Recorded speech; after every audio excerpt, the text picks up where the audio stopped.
Married city worker jailed for 8 years for raping drunk teenager. A married city worker who dragged an intoxicated teenager into an alleyway to rape her has been jailed for 8 years today. Sanjay Naker followed the 18-year-old after she was thrown out of No. 1 club in London Bridge for being too drunk. Naker slung the teenager over his shoulder and dragged her away from the busy street on 11 March last year. In a 30-minute attack he forced her to perform sex acts before raping her in the alleyway. Naker was found by a passerby at 4:45 a.m., standing over her and zipping up his trousers, as she lay unconscious and half-naked. He later told police the woman was really horny and begged him for sex. Naker, who lives with his mother and wife of 2 years, denied raping the teenager, who said she was so drunk she can remember little of the encounter. He insisted he would have stopped if he believed the 18-year-old was not consenting. "Never would I do that in my life, because it's horrific.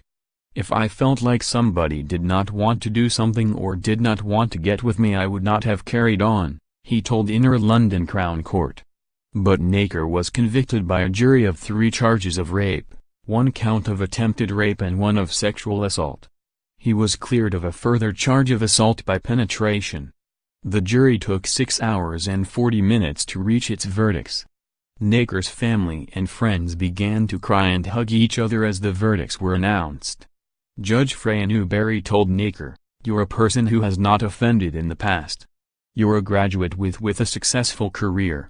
You have a respectable life. You had a good future ahead of you.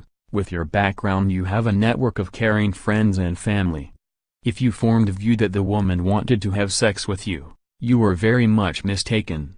It was quite clear that you decided that you wanted to have sex with her and she had no recollection of what happened, but you saw an opportunity. It was a mixture of your own desire and arrogance regardless of any intoxication on your part.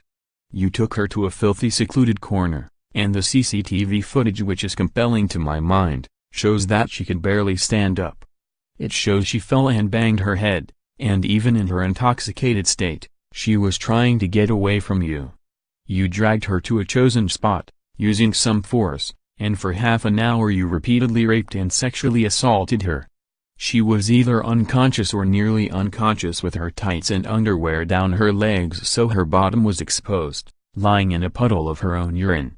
She is still a teenager, coming to terms with what happened to her, and was particularly vulnerable in her state and level of extreme intoxication. She has been left anxious and afraid, reclusive and scared, and really repulsed by an idea of any intimate relationships." As Naker was led from the dock, his mother began to wail as friends told him to be brave and stay strong. The teenage college student had joined her cousin on a night out to celebrate a birthday, and she knew nobody else at the club.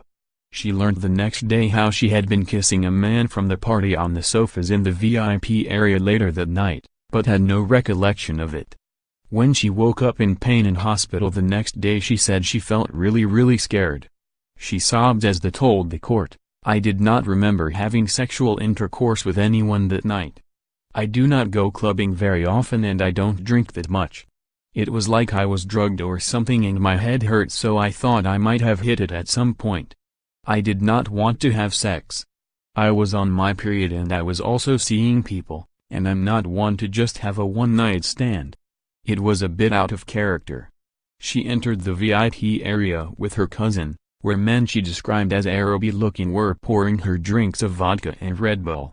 The men referred to her as the buff cousin, who was pretty and attractive, and one tried to kiss her.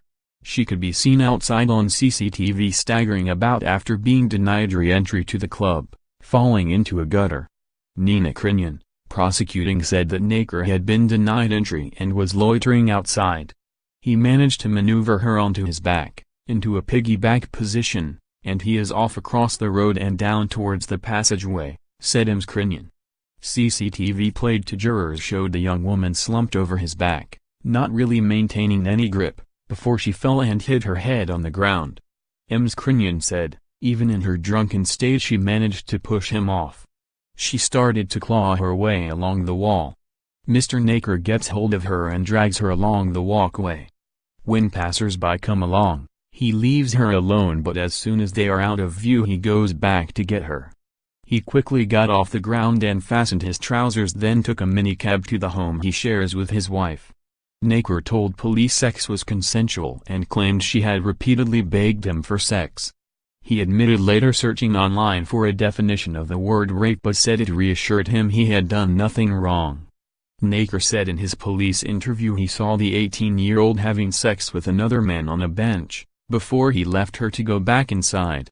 I asked her if she was alright and she said, "Do you want to FK me?" She honestly just seemed to be very horny at that time.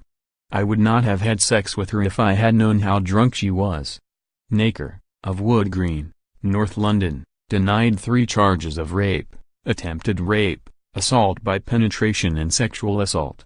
He was jailed for 8 years and placed on the sex offenders register for life.